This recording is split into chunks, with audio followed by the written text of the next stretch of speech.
WYMT election coverage sponsored by Wolf, Williams, and Reynolds.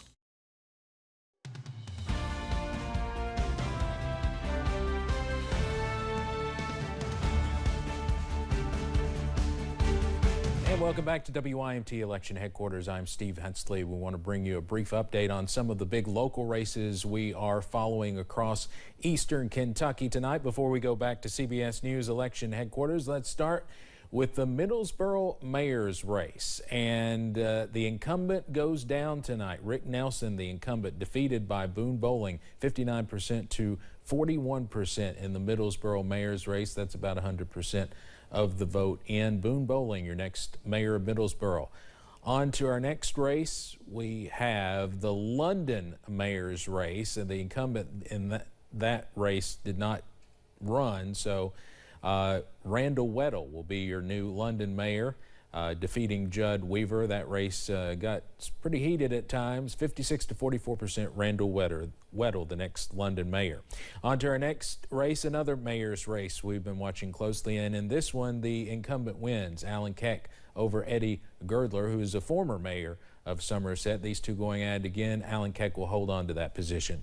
Moving on to our next race, we have Martin County Judge Executive, and this race was interesting because it was a write-in race. The governor just appointed Lon Lafferty a short time ago after the former judge executive resigned to take the CEO position with one East Kentucky, Colby Kirk, but Lon Lafferty will hold on to that position after winning the write-in vote over several candidates there. Knott County Judge Executive is our next race, and this pitted the incumbent Jeff Dobson against the Hindman mayor Tracy Neese, and Jeff Dobson pretty easily holds on to that position in Knott County.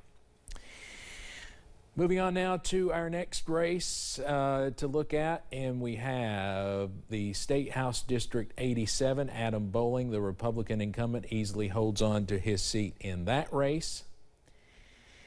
In the 89th District, Timmy Truitt, the Republican, easily wins over Brittany Porter Oliver. Just come back to me. I want to mention a couple other local races of interest real quick before we go back to CBS. Perry County, a couple of the big races. The Perry County Attorney's race had three candidates, including an independent candidate, but Derek George Campbell, in a very close race, squeaked by the Democrat Jonathan Wilder to win Perry County Attorney.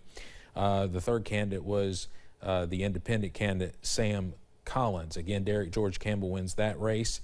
Joe Engel wins re-election as Perry County Sheriff. One other interesting race over in Leslie County in Hyden. The city has voted to go wet. Of course, Leslie County is a dry county, but this is just for the city of Hyden.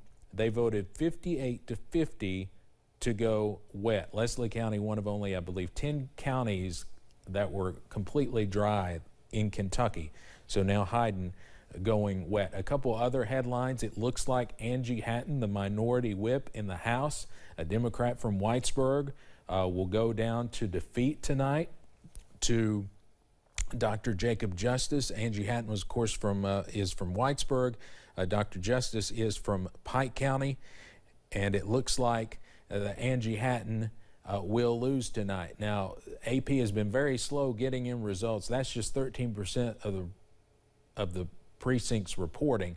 We have more updated numbers coming in from specific counties, and it does look like Jacob Justice will hold on to defeat Angie Hatton rather handily in what might be a surprise to some people. Another state house race we're watching very closely is this one, Ashley Tackett Lafferty over Brandon Spencer. It looks like she's going to hold on to win, so she will now be, with Angie Hatton losing, she will now be the only Democrat left in the House in eastern Kentucky, something that would have been unheard of a decade or so ago. As we have time here, let's move through a couple more. Brandon Smith in our State Senate District 30th race wins easily over Sid Allen. And let's do one more. State House District 84, Chris Fugate, also of Hazard, wins his race over Teresa Napier Combs. We'll be back at 10:25 with another update. Let's go back now to CBS News Election Headquarters. If you